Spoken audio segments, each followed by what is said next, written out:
Hi, I'm Fraser. Welcome to my new channel. I've been a YouTuber for a few years now. If you've come over from my other channel, then thank you very much. If you're new here, then welcome. Right, Land Rovers. I've been driving Land Rovers since before I've been driving cars, or since I've owned a car, and that's a while. And in that time, I've been an off-roader, I've been a marshal, I've driven across the Sahara 3 times, camping, exploring, and latterly I use them to support a local 4x4 response group for daily transport and for motorsport recovery. I'm going to spend a couple of minutes talking you through the 5 vehicles that we've got in the fleet that my wife and I have got. And I'm standing next to the one I've had longest, and this is the hybrid. Yeah, they've all got names. This is a 1974 Range Rover chassis, 100-inch hybrid, 3.9 litre V8, and it's kind of getting converted to civvy spec at the minute, but you can see it's got a winch in the back, and here's a picture of what it looks like in full rally recovery spec. So we're looking at a V8 auto, we're looking at front and rear Ashcroft lockers, off-road tyres. I've got springs with airbags in them for lifting.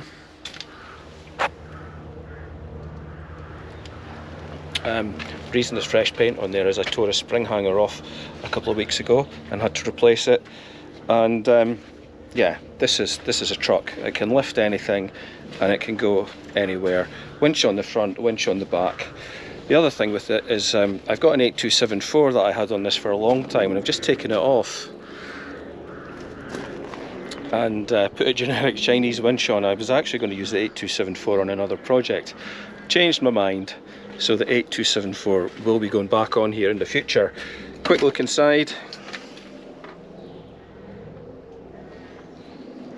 It's generally got a pretty nice interior. So a couple of jobs I'll have to do on this. I noticed when I was repairing the spring hanger that there is a hole on the inside of the chassis. It has had a couple of plates on it, this chassis, but it's an old vehicle and it does get used and abused. So I've got a bit of welding to do, and I've got a tailgate to go in the back, a side swinging tailgate. I haven't had it on it for years, and the problem is since the last time I had it on, I've welded these brackets on, which are part of the sort of sway bar for the recovery crane, so they're going to have to come off so I can fit the tailgate on. Right, on to the next vehicle. This one's a bit special. It's a Discovery, but it's not just any Discovery. This one's still being built. It's called Bruce.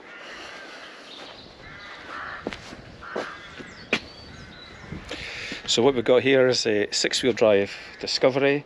I fitted it with a fully 6-wheel drive transfer box. I've scratch built the back body myself. The recovery crane, got a Husky winch on the back here, and we have got a Warrior winch there and a Warrior winch on the front.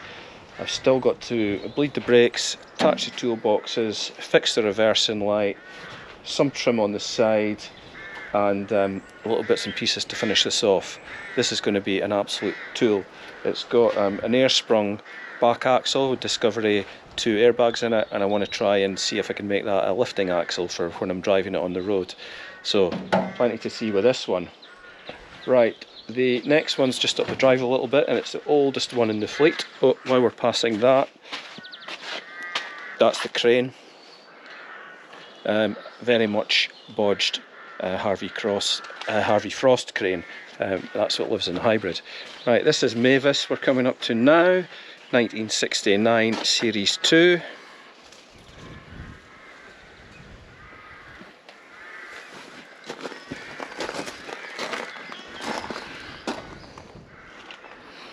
Pretty basic. Got more of this for our 50th birthday. Usual no synchro mesh on first and second gear. Let's have a look under the bonnet.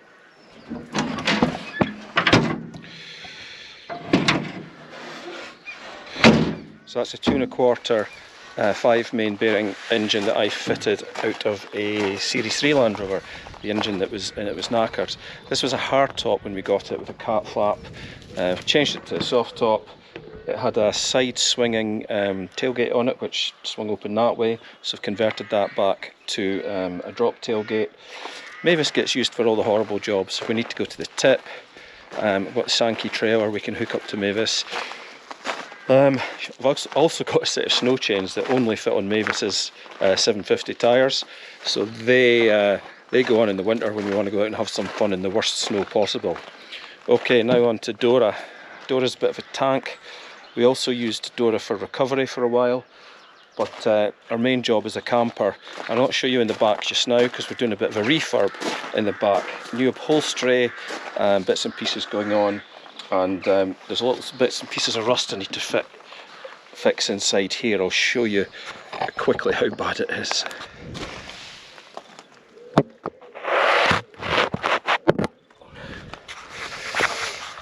I've also got a little bit of welding to do around the back of Dora up here.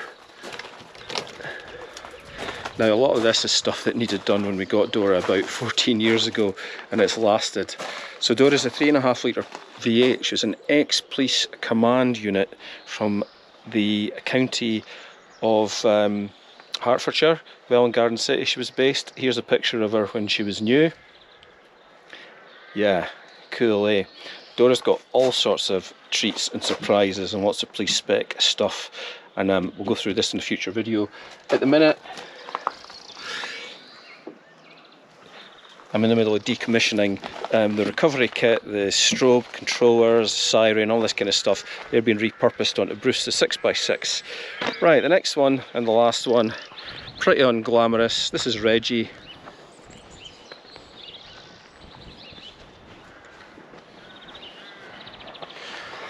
Reggie was my daily transport until I stopped working, and easily do 10,000 miles a year in Reggie. It's 1986. It's been rebuilt on a GKN heavy duty armoured Land Rover chassis.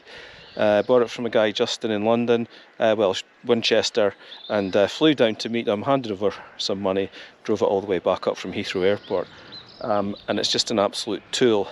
So at the minute it's got the cat flap on the back, and that's because I also use this for recovery, and there's a recovery crane that fits into the back of this one.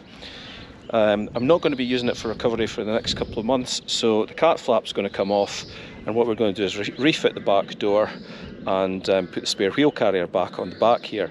Now this will then be used as part of the COTAG 4x4 response group that I'm part of. That way it's got 2 jump seats in the back, so it's a lot easier to access them. When the crane's in the back, I actually fit a bulkhead because we tend to run with the back open when we've got the recovery crane hanging out the back. And there's a picture of it there. Quick look inside if we can see. Nothing going on just now, but the back's actually got a slightly raised deck in it above the crane frame, and I used it as a one-man camper.